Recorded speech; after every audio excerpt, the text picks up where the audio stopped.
Manitou de Graham Masterton. Prélude. Le téléphone vibra doucement. Sans lever les yeux, le docteur Hughes tendit le bras et se mit à le chercher sur son bureau. Sa main tâtonna parmi des feuilles de papier, des bouteilles d'encre, des journaux vieux d'une semaine et des emballages froissés de sandwich. Elle trouva enfin l'appareil et le décrocha. Le docteur Hughes appliqua l'écouteur contre son oreille. Ses traits étaient tirés et il avait l'air fatigué, comme un écureuil qui éprouve quelque difficulté à faire sa réserve de noisettes. « Hughes, ici McEvoy. »« Oui, je suis désolé, docteur McEvoy, mais je suis très occupé. »« Je ne voulais pas vous interrompre dans votre travail, docteur Hughes, mais j'ai affaire à un patient dont l'état devrait vous intéresser. » Le docteur Hughes renifla et ôta ses verres sans monture. « Quelle sorte d'état ?» demanda-t-il. « Écoutez, docteur McEvoy, c'est très gentil de votre part de m'appeler, mais j'étais pas prête à mettre en ordre. J'ai devant moi une pile de dossiers aussi haute qu'une montagne, et vraiment je ne peux pas. » McEvoy ne fut pas découragé pour autant. Je pense réellement que cela vous intéressera, docteur Hughes. Vous êtes un spécialiste des tumeurs, n'est-ce pas ? Eh bien, nous sommes ici en présence d'une tumeur auprès de laquelle toutes les autres tumeurs sont insignifiantes. Qu'a-t-elle de si terrible ? Elle est située à la nuque. Le patient est une jeune femme de 23 ans, de race blanche. Elle ne se souvient pas avoir jamais eu de tumeur, bénigne ni maligne. Et alors ? Elle bouge, dit le docteur McEvoy. La tumeur bouge véritablement, comme s'il y avait quelque chose de vivant sous la peau. Le docteur Hughes dessinait des fleurs avec son stylo à billes. Il fronça les sourcils un moment, puis demanda. « Les radiographies ? Résultat dans 20 minutes. Palpitations ? Identiques à n'importe quelle autre tumeur, sauf qu'elle bouge. Avez-vous essayé d'inciser avec une lancette ? C'est peut-être simplement une infection ? Je préfère voir d'abord les radiographies. » Le docteur Hughes suçait le bout de son stylo d'un air songeur. Son esprit parcourait rapidement les pages de tous les ouvrages médicaux qu'il avait lus jusqu'à ce jour, à la recherche d'un cas semblable ou d'un précédent, ou même de quelque chose évoquant vaguement l'idée d'une tumeur qui bougeait. Peut-être était-il fatigué, mais il n'arrivait pas à mettre un nom précis sur ses symptômes. « Docteur Hughes ? Oui, je suis toujours là. Quelle heure est-il ? 3h10. Entendu, docteur McEvoy, je descends.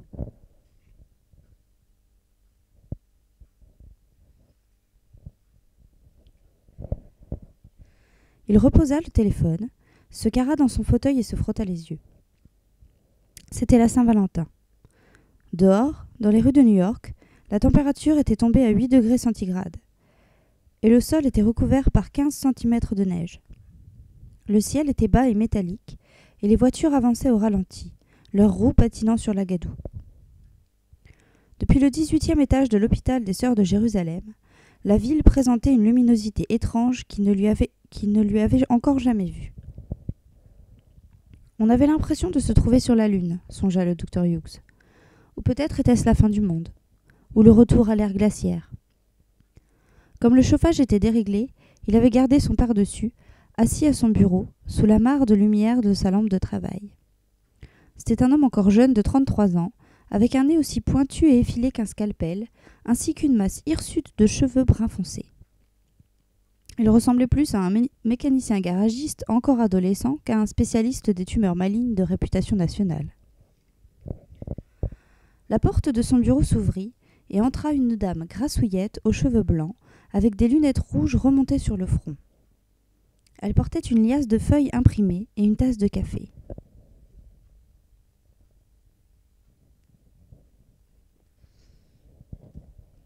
Juste encore un peu de paperasserie, docteur Hughes.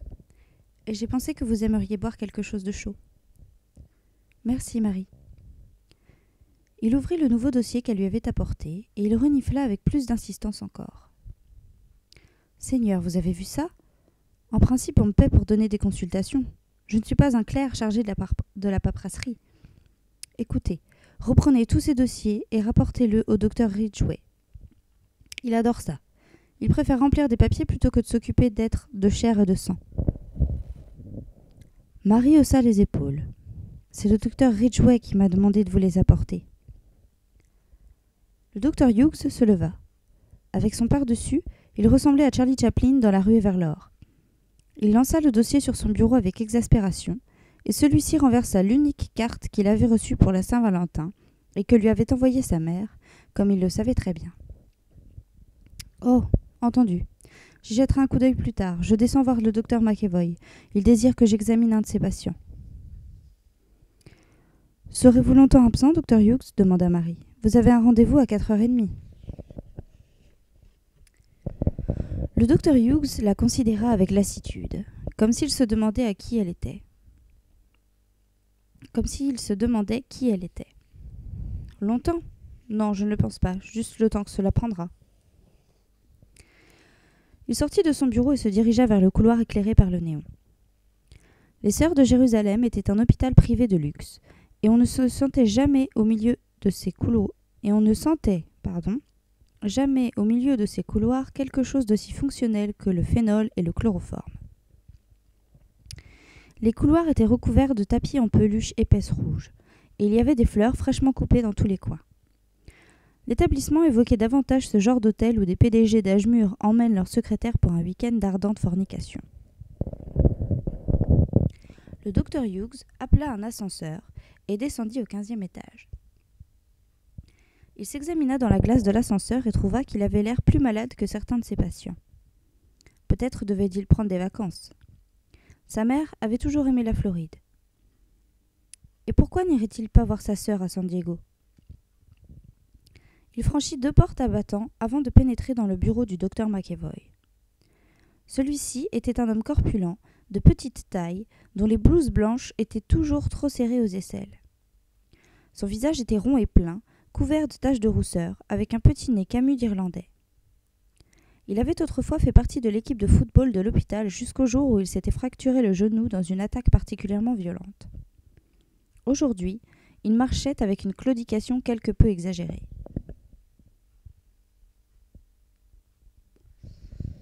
« Content que vous soyez descendu, sourit-il.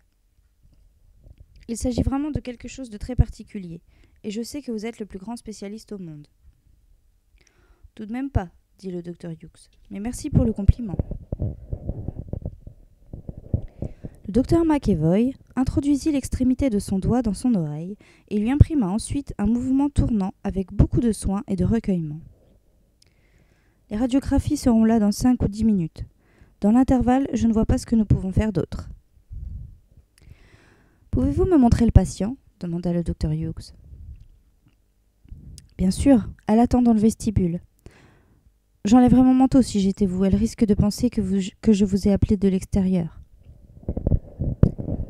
Le docteur Hughes ôta et suspendit son manteau noir informe, puis suivit le docteur McEvoy jusqu'à son antichambre brillamment éclairée. Il y avait des fauteuils, des magazines et des fleurs, et un aquarium rempli de poissons tropicaux aux couleurs vives. À travers les stores, le docteur Hughes pouvait apercevoir l'étrange luminosité métallique de la neige de l'après-midi. Dans un coin de la pièce, lisant un exemplaire du Sunset, était assise une jeune fille au corps mince et aux cheveux noirs. Elle avait un charmant visage de forme ovale. Le docteur Hughes trouvait du reste qu'elle ressemblait un peu à un lutin. Elle portait un ensemble strict, couleur café, ce qui faisait paraître ses joues plutôt blêmes. Le seul indice de sa nervosité, un cendrier rempli de mégots de cigarettes, ainsi qu'un nuage de fumée dans l'air. « Mademoiselle Tandy ?» fit le docteur McEvoy. « Je vous présente le docteur Hughes. Le docteur est un spécialiste des cas tels que le vôtre. Il aimerait juste vous examiner et vous poser quelques questions. » Karen Tandy reposa son magazine et sourit. « Bien sûr, dit-elle avec un net accent de la Nouvelle-Angleterre. »« Elle appartient à une bonne famille, songea le docteur Hughes. Il n'avait pas à se demander si elle était riche ou non. Pour venir se faire soigner à l'hôpital des Sœurs de Jérusalem, il fallait disposer d'un sacré paquet d'argent. « Penchez-vous en avant, dit le docteur Hughes. La jeune fille se courba et le docteur Hughes releva ses cheveux qui recouvraient sa nuque. Exactement au creux de la nuque se trouvait une grosseur ronde et lisse, à peu près de la dimension et de la forme d'un presse-papier en verre. Le docteur Hughes l'effleura des doigts. Elle semblait avoir la texture habituelle d'un fibrome bénin. « Depuis combien de temps avez-vous ceci » demanda-t-il. « 2 ou 3 jours, dit Karen Tandy. J'ai pris rendez-vous dès que cela a commencé à grossir. J'ai eu peur qu'il s'agisse de... d'un cancer ou de quelque chose de semblable. » Le docteur Hughes lança un coup d'œil au docteur McEvoy et fronça les sourcils. « 2 ou 3 jours ? Vous êtes sûr de cela ? » « Tout à fait, répondit Karen Tandy. « Nous sommes vendredi, n'est-ce pas ? Eh bien, je l'ai senti pour la première fois à mon réveil mardi matin. » Le docteur Hughes appuya légèrement sur la tumeur avec sa main. « Cela vous fait mal ? » « J'éprouve une sorte de démangeaison, mais c'est tout. » « Elle a ressenti la même chose lorsque j'ai appuyé dessus, » dit le docteur McEvoy. Le docteur Hughes laissa retomber les cheveux de Karen Tandy sur sa nuque et lui dit qu'elle pouvait se redresser. Il prit un fauteuil et trouva un morceau de papier froissé dans sa poche. Il commença à prendre quelques notes tout en lui parlant. « Comment était la tumeur lorsque vous l'avez remarquée pour la première fois ? » « Elle était très petite, à peu près de la grosseur d'un haricot, je pense. » « Elle grossit tout le temps ou seulement à certains moments ? » « Elle semble grossir seulement la nuit. Je veux dire par là que chaque matin, lorsque je me réveille, c'est plus grand. » Le docteur Hughes griffonnait avec application sur son morceau de papier. « La sentez-vous normalement ? Je veux dire, la sentez-vous en ce moment ? » « Cela ne semble pas être pire qu'une bosse ordinaire, mais j'ai parfois l'impression qu'elle remue. » Les yeux de la jeune femme étaient sombres, et il y avait en eux plus de peur que ne le laissait paraître sa voix. « Eh bien, dit-elle lentement, cela me fait presque penser à quelqu'un qui cherche à se coucher confortablement dans un lit. Vous savez, on se tourne et on se retourne pour trouver la meilleure position, et ensuite on s'endort et on ne bouge plus. À quelle fréquence cela se produit-il ? » Elle eut un air préoccupé.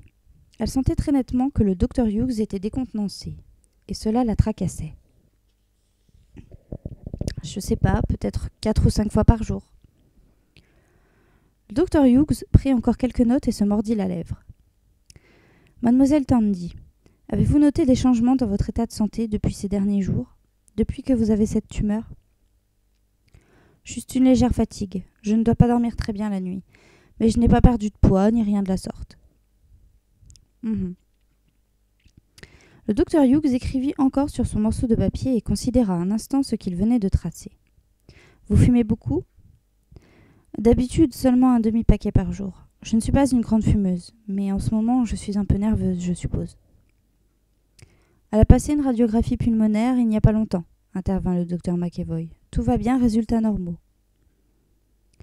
Le docteur Hughes demanda. « Mademoiselle Tandy, vivez-vous seule ? Où demeurez-vous ? » « Je vis avec ma tante dans la 82e rue. Je travaille pour une maison de disques, comme assistante particulière.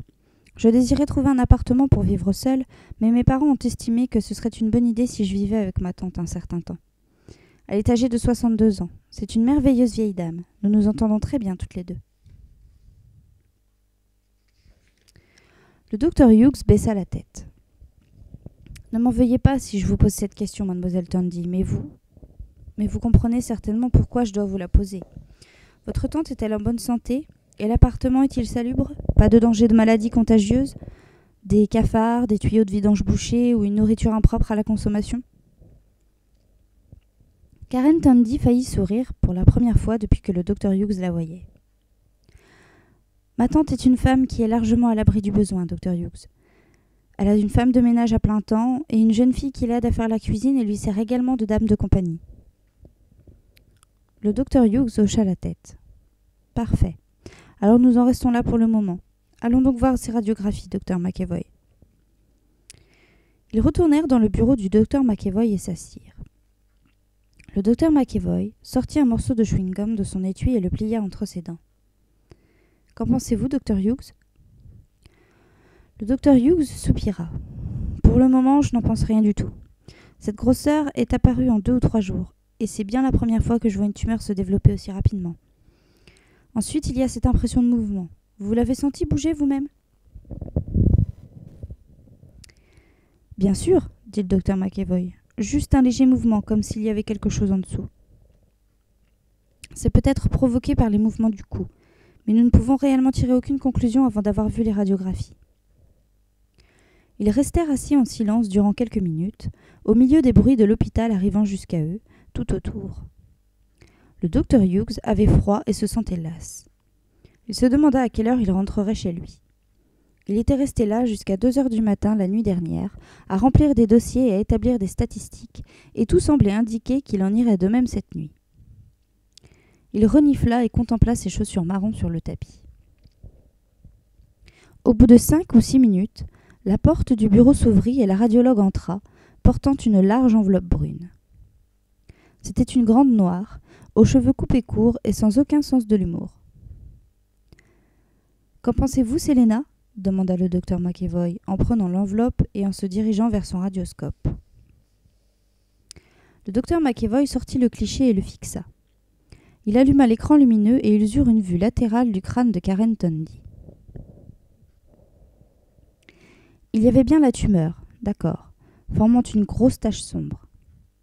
Mais à l'intérieur, au lieu du tissu fibreux normal, il semblait y avoir un réseau enchevêtré d'os et de tissus.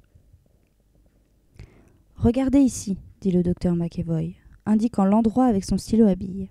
« On dirait qu'il y a des sortes de racines, des racines osseuses reliant et fixant l'intérieur de la tumeur à la nuque.